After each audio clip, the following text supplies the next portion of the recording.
نحمده ونستعينه ونستغفره ونعوذ بالله من شرور أنفسنا ومن سيئات أعمالنا من يهده الله فلا مضل له ومن يضلل فلا هادي له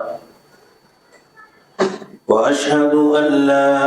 إله إلا الله وحده لا شريك له وأشهد أن محمدا عبده ورسوله يا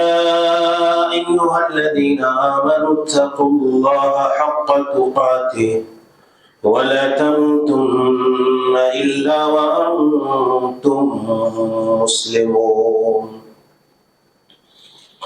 يا أيها الناس اتقوا ربكم الذي خلقكم من نفس واحدة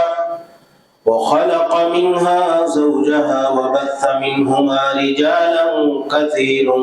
ونساء واتقوا الله الذي تساءلون به والأرحام إن الله كان عليكم رقيبا يا أيها الذين آمنوا اتقوا الله وقولوا قولا سديدا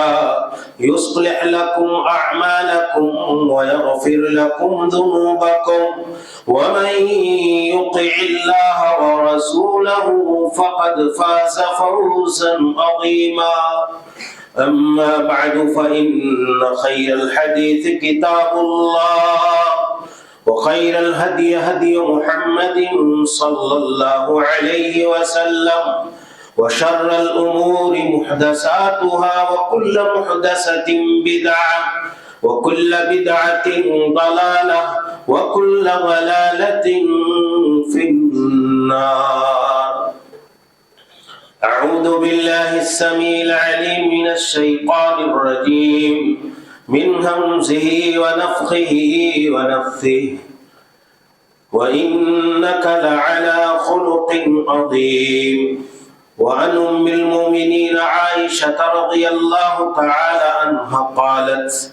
قال رسول الله صلى الله عليه وسلم إن المؤمن ليدرك بحسن خلقه درجة الصائم القائم.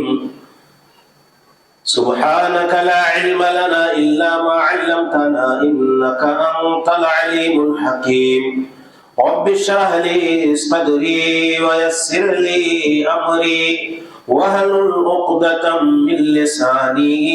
يفقهوا قولي. تمام قسم کی حمد و ثنا عظمت و کبریائی بڑائی و بزرگی خالق کائنات مالک ارض و سماوات اللہ جل شانہ کے لیے لائق اور سزاوار ہے، جو ہمارا آپ کا ساری انسانیت کا تمام مخلوقات عالم کا تنے تنہا خالق مالک رازق پالنہار اور پروردگار. بعد درود و سلام نازل ہو تمام انبیاء کرام اور رسل اعظام پر، بالخصوص نبیوں اور رسولوں کے سردار اور سرتاج نبی آخر الزمان سید الاولین والآخرین خاتم الانبیاء والمرسلین شفیع المذنبین رحمت للعالمین حبیب و رب العالمین جناب محمد عربی صلی اللہ علیہ وسلم پر، آپ کے آل و اصحاب پر، ان تمام لوگوں پر جنہوں نے آپ کے دین، راستے، طریقے اور لائی ہوئی شریعت کی پیروی کی، سب پر اللہ کی رحمتیں، برکتیں، سعادتیں اور سلامتی نازل ہو، آمین. قابل احترام اسلامی بھائیوں، بزرگوں، نوجوان ساتھیوں، عزیزوں اور اسلامی رشتے کی ماں اور بہنوں،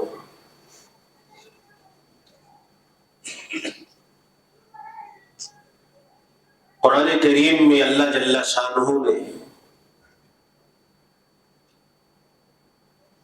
اہل اسلام سے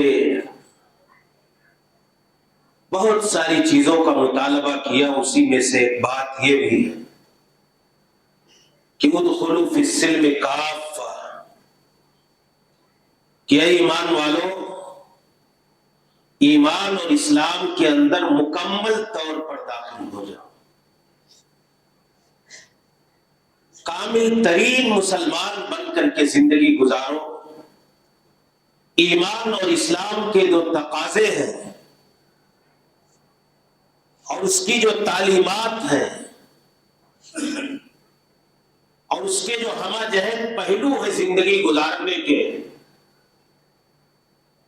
تمام اسلامی احکامات اور تعلیمات کو اپنی زندگی میں بجا لاؤ، عملی طور پر ان کو اپنی زندگی میں نافذ کرو. یہ اللہ رب العالمین کا حکم ہے. لیکن کامل ترین ایمان اور اسلام کے حوالے سے سب کے اپنے اپنے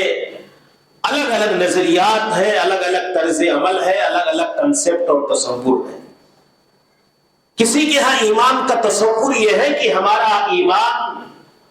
ہمارا عقیدہ، ہماری توحید درست ہو جائے، ہم پکے مسلمان ہو گئے. کچھ عبادتیں اس کے ساتھ انجام دے گی، ہم مسلمان ہو گئے. کسی کے ہاں اسلام کا تصور یہ ہے کہ فضائل اعمال پر یا دین کے فضائل و محاسن جو بیان کیے گئے ان پر عمل کر لیا جائے، یہی اسلام کا مکمل ترین کنسپٹ اور تصور ہے. کسی کے یہاں رسول گرامی صلی اللہ علیہ وسلم سے مبالغہ آمیز محبت اور زیادہ مبالغے کے طور پر جو لفظ استعمال ہوا عشق کہ حد تک رسول اکرم صلی اللہ علیہ وسلم سے محبت کی جائے، آپ کی محبت کا نعرہ لگایا جائے، یہی ہمارا ایمان اور اسلام ہے. لیکن اللہ تعالیٰ کے ہاں یہ ایمان، کتاب و سنت کے ہاں یہ ایمان اور اسلام کا تصور نہیں ہے میرے بھائی. اسلام ایک مجموعے کا نام ہے، عبادات کا، اعتقاد اور عقائد کا، معاملات کا، زندگی گزارنے کا. اللہ کے ساتھ جہاں بندے کا تعامل بہتر ہو، جہاں اس کا عقیدہ و ایمان بہتر ہو، وہی اللہ تعالیٰ نے اس اسلام کے اندر یہ بات بھی رکھی ہے کہ اللہ کے بندوں کے ساتھ بھی اس کے معاملات درست ہو. صرف اللہ کی عبادت کر لینا، توحید اور عقیدے اور ایمان کو مضبوط کر لینا اور معاملات کے باب میں اپنے ایمان اور اخلاقیات کے باب میں اپنے ایمان اور اسلام کے تقاضے کو نہ سمجھنا، یہ اللہ رب العالمین کے ہاں مقبول اور ممدوح نہیں ہے. اسی لیے اللہ تعالیٰ نے قرآن کریم میں کہا لَيْسَ الْبِرَّ أَن تُوَلُّوا وُجُوهَكُمْ قِبَلَ الْمَشْرِقِ وَالْمَغْرِبِ. پھر اللہ تعالیٰ نے جو آگے ذکر کیا، اللہ تعالیٰ نے کہا کہ نیکی صرف یہی نہیں ہے کہ آپ آئیں اور اپنی جبین نیاز پیشانی کو رب کی بارگاہ میں جھکا دیں اور عبادت کر لیں، آپ کے اسلام کا ایمان کا حق ادا ہو گیا. اللہ تعالیٰ نے کہا کہ بندے کا ایمان بھی درست ہو، عقیدہ بھی درست ہو، اور اللہ تعالیٰ کے ساتھ ساتھ اللہ کے بندوں کے ساتھ اس کے معاملات بھی درست ہو. اور اللہ تعالیٰ نے کہا پھر اس کے بعد اس کی زندگی میں اخلاقیات کا پہلو بھی درست ہو، تب جا کر کے نیکی کا، ایمان کا، اسلام کا،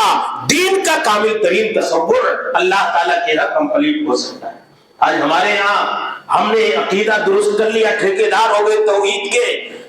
ہم نے چند نمازیں پڑھ لی، بڑے پکے اور کامل مسلمان اپنے آپ کو سمجھنے لگے. ہمارا معاملہ، ہمارا کردار، ہمارا برتاؤ، ہمارا اخلاق اپنے آپ کے ساتھ، اپنے پڑوسیوں کے ساتھ، اپنے اہل خانہ کے ساتھ، اپنے گھر والوں کے ساتھ، اپنے سماج میں رہنے والے غریبوں، مفلسوں، بیواؤں، مظلوموں کے ساتھ کیا ہے، یہ ہم اسلام کے حوالے سے سوچنے کے لیے تیار نہیں. اللہ تعالیٰ نے کیا کہا؟ ایک مسلمان، کمپلیٹ مسلمان کا تصور جو بیان کیا کہ المسلم من سلم المسلمون من لسانه ویدیه. المسلم من سلم المسلمون من لسانه ویدیه. کامل ترین مسلمان وہ ہے جس مسلمان کی زبان سے، جس مسلمان کے ہاتھ سے، جس مسلمان کے ظلم و زیادتی کے جس مسلمان کے ناروا سلوک اور بد اخلاقی اور بد کرداری سے سارے کے سارے مسلمان معمول اور محفوظ ہو. آدمی کیا سمجھتا ہے کہ ہم نمازی ہیں, ہمارا ایمان اور عقیدہ درست ہے, زمین ہڑپ کر لی, بےایمانی کر گیا, کھا گیا, اپنے پڑوسی کے ساتھ ظلم کر رہا ہے, اپنے کمزور بھائی کے ساتھ ظلم کر رہا ہے, اور اس کے اخلاقیات کے حوالے سے اس کی زندگی میں کوئی اخلاقیات کا تصور ہی نہیں ہے. یہ اسلام کا تصور نہیں ہے میرے بھائیو. المسلم من سلم المسلمون من لسانہ ویدہ, کہ اللہ کے نبی نے کہا المومن من امنہ الناس علی دمائہم و اموالہم.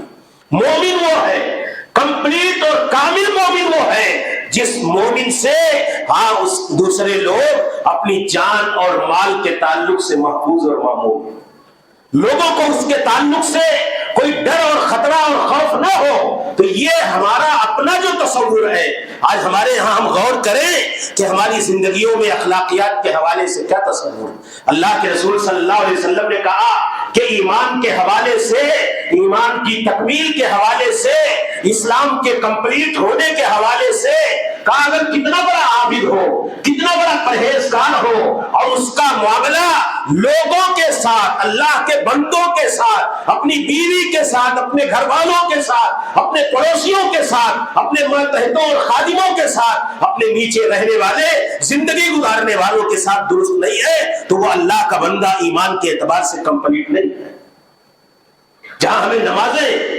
جہاں ہمیں اللہ کی عبادات, جہاں ہمیں اللہ رب العالمین کی بارگاہ میں صدقہ و خیرات, جہاں ہمیں حج کرنا ہے, بھی حج کے موسم میں ہم اشہر حج میں داخل ہو گئے, ہم جا رہے ہیں. آپ غور کرو میرے بھائیو, ابھی رمضان گیا,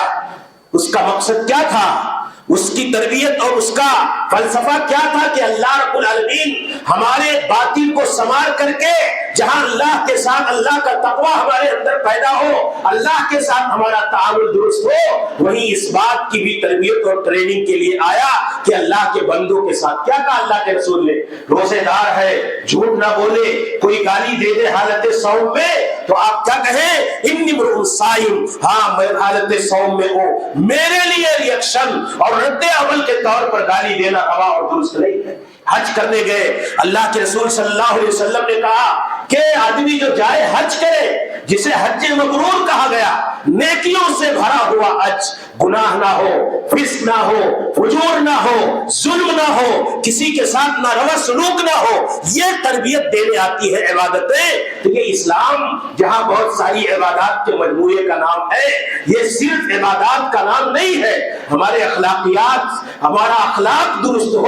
یہ بھی اللہ رب العالمین کا ہم سے ڈیمانڈ اور مطالبہ ہے. اور اللہ تعالیٰ نے قرآن کریم میں کئی جگہ, آج ہم غور کریں میرے بھائیوں کہ ہم نے اسلام کے اس تصور کو کس طور پر سمجھا ہے. اللہ کے رسول نے کہا ایمان اور اسلام کے اعتبار اور تکمیل کے لیے ایمان کے ساتھ ساتھ, ہاں عبادتوں کے ساتھ ساتھ, معاملات کے ساتھ ساتھ, بندے کے اخلاق کے پہلو بھی اللہ کی بارگاہ میں درست ہونے چاہیے. اکمل المؤمنین احسنهم خلقا, اکمل المؤمنین احسنهم خلقا. اگر آدمی کے اخلاق درست نہیں ہے, آدمی کا رویہ, بہیو, برتاؤ, سلوک اللہ بندوں کے ساتھ, لوگوں کے ساتھ, اپنے آپ پڑوسیوں کے ساتھ درست نہیں ہے, اپنے ماتحتوں کے ساتھ درست نہیں ہے, تو رب کی بارگاہ میں اس کا ایمان مکمل نہیں ہو سکتا. اسی لیے میرے بھائیوں آپ دیکھیں گے رسول کریم صلی اللہ علیہ وسلم کی زندگی میں, جہاں رسول اکرم صلی اللہ علیہ وسلم نے اس بات کی تعلیم دی, دعا کرتے تھے اللہ سے دعا کرتے تھے کہ اللہ تعالیٰ جہاں میں عبادت گزار ہوں, میرے قدموں میں ورم آ جاتا ہے, راتوں کو عبادتیں کرتے کرتے تیری بارگاہ میں تیرا شکر گزار بندہ بن جاؤں. وہی اللہ کے رسول رب کی بارگاہ میں اس بات کی دعا مانگا کرتے تھے کہ اللہ میرا ظاہر حسین ہے, میری بناوٹ اور ساخت خوبصورت ہے, تو نے مجھے ظاہری طور پر بڑا جمیل اور حسین اور پرکشش بنایا ہے, اے اللہ تعالیٰ میرے باطن یعنی میرے اخلاق کو درست کر دے. یہ دعا ہوتی تھی رسول اکرم صلی اللہ علیہ وسلم, اللہم حسنت خلقی فاحسن خلقی, کہ اللہ رب العالمین تو نے خلق کے معنی کہتے ہیں ظاہری ساخت اور بناوٹ کو, خلق کہتے ہیں باطن کو یعنی یہ دل, اور جب تک آدمی کا دل حسین نہیں ہوگا وہ اس دھرتی پر کسی انسان کے ساتھ اچھا رویہ نہیں اپنا سکتا. کتنا حسین جمیل ہو، کتنا خوبصورت دیکھنے میں، بڑا ہاں انتہائی پرکشش کیوں نہ لگتا ہو، لیکن اگر اس کا یہ باطن درست نہیں ہے تو وہ اللہ کے بندے